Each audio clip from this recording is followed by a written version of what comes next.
ಶ್ರೀರಾಮನ ಕಟೌಟ್ ಹಾಗೂ ಫ್ಲೆಕ್ಸ್ ಅನ್ನು ದುಷ್ಕರ್ಮಿಗಳು ಬ್ಲೇಡ್ನಿಂದ ಹರಿದಿರುವ ಘಟನೆ ಮುಳಬಾಗಿಲು ನಗರದ ಗುಣಗಂಟೆ ಪಾಳ್ಯದಲ್ಲಿ ನಡೆದಿದೆ. ಸದ್ಯ ಜನವರಿ 22ರಂದು ಅಯೋಧ್ಯೆ ರಾಮ ಮಂದಿರದಲ್ಲಿ ಶ್ರೀರಾಮನ ಪ್ರಾಣ ಪ್ರತಿಷ್ಠಾಪನೆ ನಡೆಯುತ್ತದೆ. ಈ ಹಿನ್ನೆಲೆಯಲ್ಲಿ ಲವಕುಶ ಜನ್ಮಭೂಮಿ ತೀರ್ಥಕ್ಷೇತ್ರ ಟ್ರಸ್ಟ್ ಮತ್ತು ಪುತ್ರ ಅಯೋಧ್ಯೆ ಧ್ರುವ ಚಾರಿಟಬಲ್ ಟ್ರಸ್ಟ್ ವತಿಯಿಂದ ಮುಳಬಾಗಿಲಿನಲ್ಲಿ ರಾಮನ ಶೋಭಾಯಾತ್ರೆ, ಸೀತಾರಾಮ ಕಲ್ಯಾಣೋತ್ಸವ ಮತ್ತು ಮಹಾಸಾಮ್ರಾಜ್ಯ ಪಟ್ಟಾಭಿಷೇಕ ಕಾರ್ಯಕ್ರಮ ಆಯೋಜಿಸಲಾಗಿತ್ತು. ಅಲ್ಲದೆ ಜನವರಿ 21 ಮತ್ತು 22ರಂದು 2 ದಿನ ಈ ಕಾರ್ಯಕ್ರಮಗಳು ನಡೆಯಲಿದ್ದವು. ಹೀಗಾಗಿ ನಗರದಲ್ಲಿ ಬ್ಯಾನರ್ ಮತ್ತು ಶ್ರೀರಾಮ ಕಟೌಟ್ ನಿಲ್ಲಿಸಲಾಗಿತ್ತು. ಆದರೆ ಈ ಬ್ಯಾನರ್ ಮತ್ತು ಕಟೌಟ್ಗಳನ್ನು ನಿನ್ನೆ ರಾತ್ರಿ ಯಾರೋ ದುಷ್ಕರ್ಮಿಗಳು ಬ್ಲೇಡ್ನಿಂದ ಹರಿದು ಹಾಕಿದ್ದಾರೆ. ಪರಿಣಾಮ ಸ್ಥಳದಲ್ಲಿ ಬಿಗುವಿನ ವಾತಾವರಣ ನಿರ್ಮಾಣವಾಗಿದ್ದು, ಸ್ಥಳಕ್ಕೆ ಮುಳಬಾಗಿಲು ನಗರ ಪೊಲೀಸರು ಭೇಟಿ ನೀಡಿ ಸಿಸಿಟಿವಿ ಕ್ಯಾಮೆರಾಗಳನ್ನು ಪರಿಶೀಲನೆ ನಡೆಸಿದ್ರು.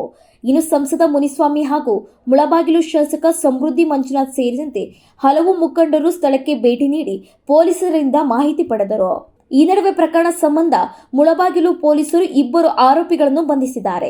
ಕಿಡಿಗೇಡಿಗಳು ಫ್ಲೆಕ್ಸ್ ಹರಿದು ಹಾಕುತ್ತಿರುವ ದೃಶ್ಯ ಸಿಸಿ ಕ್ಯಾಮೆರಾದಲ್ಲಿ ಸೆರೆಯಾಗಿತ್ತು. ಇದನ್ನು ಆಧರಿಸಿ ಕಾರ್ಯಾಚರಣೆ ನಡೆಸಿದ ಪೊಲೀಸರ ಬಲೆಗೆ ಆರೋಪಿಗಳು ಸಿಕ್ಕಿಬಿದ್ದಿದ್ದಾರೆ.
ಪೊಲೀಸವ್ರು ಚಾನಲ್ ಅಂದ್ರೆ ಗಲಾಟೆಯಲ್ಲಿರೋದಂತ ಎಲ್ಲಿ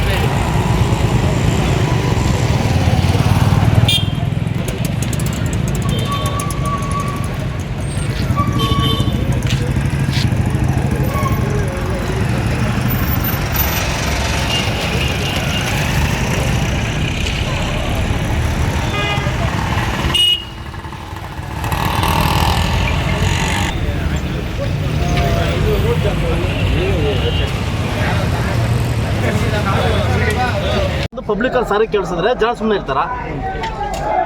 ಓಟ್ಗೋಸ್ಕರ ಯಾರು ಮಾಡಕ್ಕೆ ಹೋಗ್ಬಾರ್ದು ಕೆಲಸಗಳು. ನನಗೂ ನನ್ನ ತಾಲೂಕು ಬಗ್ಗೆ ನನಗೂ ಗೌರವ ಇದೆ. 8 ತಾಲೂಕರು ಎಲ್ಲೂ ಒಳ್ಳಿಕೆ ಬಂದು ಇಲ್ಲೇ ಬರ್ತಾರೆ. ಒಳ್ಳಿಕಕ್ಕೆ ಒಂದು ರೆಸ್ಪೆಕ್ಟ್ ಎಲ್ಲರಿಗೂ ಕೊಡ್ಬೇಕು, ಅಲ್ಲವ್ರಿಗೆ ಕೊಡ್ತೀವಿ. ಅದ್ರ ಮೇಲೆ ನಾವು ಕಾನೂನು ಏನು ಬೇಕು ಅದು ಮಾಡ್ತೀವಿ. ಆಯ್ತಲ್ಲ, ಅರೆಸ್ಟ್ ಮಾಡಿದ್ದು ಆಯ್ತಲ್ಲ, ಅವನ್ನ ಅರೆಸ್ಟ್ ಮಾಡಿ ಪಬ್ಲಿಕ್ ಅಲ್ಲಿ ಬಂದು ಸಾರಿ ಕೇಳೋಕ್ಕಾಗುತ್ತಾ ಈ ಟೈಮಲ್ಲಿ? ಇಲ್ಲ ಆಗುತ್ತೆ ಹೇಳಿ. ಯಾರು ಸಾರಿ ಕೇಳಬೇಕು? MP ಬಂದು ಅವನೊಂದು ಸಾರಿ ಕೇಳ್ಬೇಕಂತ ಯಾರು ಬೈದು ನಾನು ಸರ್ ಕಾನೂನಾತ್ಮಕವಾಗಿ ಕೆಲಸ ಅದಾಗ್ಲಿ.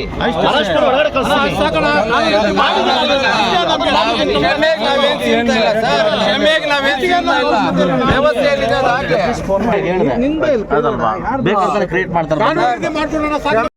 ಒಂದು ಕಡೆ ಏನ್ ಮಾಡ್ಬೇಕು ಎಲ್ಲ ಅಕ್ರಮ ಚಟುವಟಿಕೆ ಅದು 100%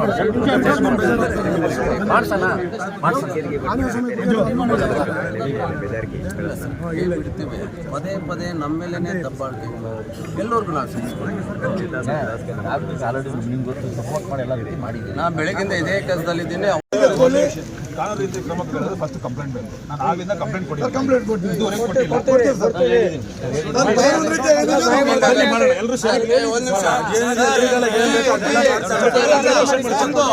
ಕಂಪ್ಲೇಂಟ್ ಕೊಡೋದಂದ್ರೆ ಇದು ಸ್ಫೋಟ ಆಗಿ ಹಾಕೊಳ್ಳಿ ಸರ್.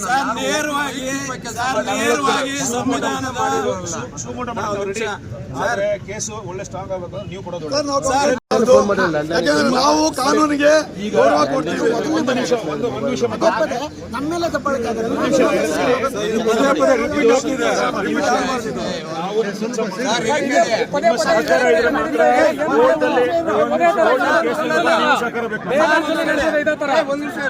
ಕಾನೂನಿಗೆ ನಾವು ಭಂಗ ತರಬೇಕಾದ್ರೆ ಬೆಳಗ್ಗೆಯಿಂದ ನಾವ್ ಏನ್ ಬೇಕಾದ್ರೂ ಉದ್ರೇಕ ಆಗ್ಬೋದು. ನಮ್ಮ ಪಾಡಿಗೆ ನಾವು ಆ ವಿಷಯದಲ್ಲಿ ಎಲ್ಲರೂ ಬಹಳ ಸಹಕಾರ ಕೊಡ್ತಾ ಇದ್ದೀವಿ. ಆ ವಿಷಯದಲ್ಲಿ ಎಲ್ರಿಗೂ ಅಭಿನಂದನೆಗಳು. ಎಲ್ಲರೂ ಬಹಳ ಸಹಕಾರ ಕೊಡ್ತಾ ಇದ್ದೀರಾ. ಬೆಳಗ್ಗೆ ನಾನು ನಿಮ್ ಜೊತೆ ಇದ್ದೀನಿ ಬಹಳ ಏನೇನು ನೀವು ಫೀಡ್ಬ್ಯಾಕ್ ಕೊಡ್ತಾ ಇದ್ದೀರಾ ಅದಕ್ಕೆ ತಕ್ಕ ನಾವು ಇಲ್ಲಿದ್ರು ಸಹ ನಾನು ಯಾಕೆ ಕೊಡ್ತೀನಿ. ನಾವು ಆಗ್ಲಿಂದ ಒಂದೇ ರಿಕ್ವೆಸ್ಟ್ ಮಾಡಿದ್ದು, ನೀವು ಇಲ್ಲಿ ನಿಂತ್ರೆ ನಾನು ಪರ್ಸನಲ್ ಅಟೆಂಡ್ ಮಾಡೋಕ್ಕಾಗಲ್ಲ. ನೀವು ಆದಷ್ಟು ಬೇಗ ನಮ್ಮ ಕೆಲಸ ಮಾಡಕ್ಕೆ ಅವಕಾಶ ಕೊಡಿ. ಅದೊಂದೇ ರಿಕ್ವೆಸ್ಟ್. ಅದನ್ನ ಮಾಡಿಸ್ತೀನಿ. ನಾನು ಹೇಳಿದ್ದೀನಲ್ಲ, ಅವರು ಅದು ಕ್ಲಾರಿಫೈ ಕೊಡ್ತೀನಿ. ಕ್ಯಾಮ್ರಾ ತೆಗೆದ ತಕ್ಷಣ ಅದೇನು ಹಾಳಾಗಲ್ಲ. ಡಿಲೀಟ್ ಮಾಡಿದ್ರು ತೆಗಿಸ್ಬೋದು. ಆ ಟೆಕ್ನಿಕಲ್ ಎಕ್ಸ್ಪರ್ಟ್ ನಾವು. ನೋಡಿ ಈಗಾಗಲೇ ಒಬ್ಬೊಬ್ಬರೇ ಮಾತಾಡ್ರಪ್ಪ. ಟೌನ್ ಅಲ್ಲಿ 48 ಕ್ಯಾಮ್ರಾ ಫಿಕ್ಸ್ ಮಾಡಕ್ಕೆ ಯಾರು ಹಾಕಿದ್ದೀವಿ. ನನ್ನ ಅಮೌಂಟ್ ಯಾವುದೇ ಕಾರಣಕ್ಕೂ ಬಿಡುವಂತ ಪ್ರಶ್ನೆ ಇಲ್ಲ. ಯಾಕಂದ್ರೆ ನಮ್ಗೆ ಧಕ್ಕೆ ತಕ್ಕಂಥ ಪ್ರಶ್ನೆ ಇದಲ್ಲ ಅದಲ್ಲ. ಯಾಕಂದ್ರೆ ನಾವು ಕೂಡ ನಿಮ್ಗೆ ಗೊತ್ತಾನೆ, ಅದನ್ನ ಅರ್ಥ ಮಾಡ್ಕೊಂಡು ದಯವಿಟ್ಟು ಇದನ್ನ ಸ್ವಲ್ಪ ಕೈ ಬಿಡಿ. ಮುಂದೆ ಆಗ್ದಂಗೆ ಅದನ್ನ ಮಾಡ್ಕೊಂಡು ಹಾಗೆ ಈಗ ಯಾರು ಬಂದಿದ್ದಾರೋ, ಈಗ ಯಾರು ಬಂಧನ ಹಾಕೊಳ್ಪಡ್ತಾರೋ ದಯವಿಟ್ಟು ತಾವು ಪತ್ರಿಕಾ ಮಾಧ್ಯಮದ ಪ್ರಕಟಣೆ ಕೊಡಿ. ಯಾಕಂದ್ರೆ ಕಿಡಿಗೇಡಿ ಯಾರು ಅಂತ ಸಮಾಜ ಗೊತ್ತಾಗಬೇಕು. ಮಾಡ್ತೀವಿ. ಕ್ಯಾಮ್ರಾ ಮುಂದೆ ಹೇಳ್ತೀನಿ. 27ನೇ ತಾರೀಕು ಇಲ್ಲಿ 27ನೇ ತಾರೀಕು ನಮ್ಗೆ ಹಬ್ಬ ಇದೆ. ಇಡೀ ದೇಶದ ಕ್ರಮದಿಂದ ನಮ್ಗೆ ಅದು ಇದು ರಿಸ್ಟ್ರಿಕ್ಷನ್ 1 hour ಅಲ್ಲಿ 1 ಗಂಟೆ ಒಳಗಡೆ 3 ಜನ ಪೋಸ್ಟ್ ಬರ್ತಾರೆ. ನಮ್ಗೆ ರಿಸ್ಟ್ರಿಕ್ಷನ್ ಏನಿಲ್ಲ, ಲೀಗಲ್ ರೂಪದಲ್ಲಿ ಏನಿದೆ ಸರ್ವೋಚ್ಚ ನ್ಯಾಯಾಲಯ ಆದೇಶದ ಪ್ರಕಾರ ರಾಮ ಮಂದಿರ ನಿರ್ಮಾಣ ಆಗಿರೋ ಸರ್. ಅದಕ್ಕೆ ಸಡಗರಕ್ಕೆ ಇನ್ನೊಂದಕ್ಕೆ ಇನ್ನೊಬ್ರು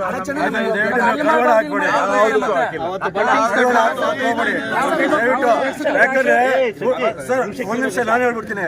ಉರ್ಸು ಬರೀ ಮುಳಬಾಗಲಲ್ಲಿ ಒಂದೇ ಕಡೆ ನಡೀತಾ ಇರೋದು, ಇಡೀ ಕರ್ನಾಟಕದಲ್ಲಿ ನಡೀತಾ ಇಲ್ಲ. ಇಲ್ಲಿ ದಯವಿಟ್ಟು ಕಡಿವಾಣ ಆಗ್ಬೇಡಿ.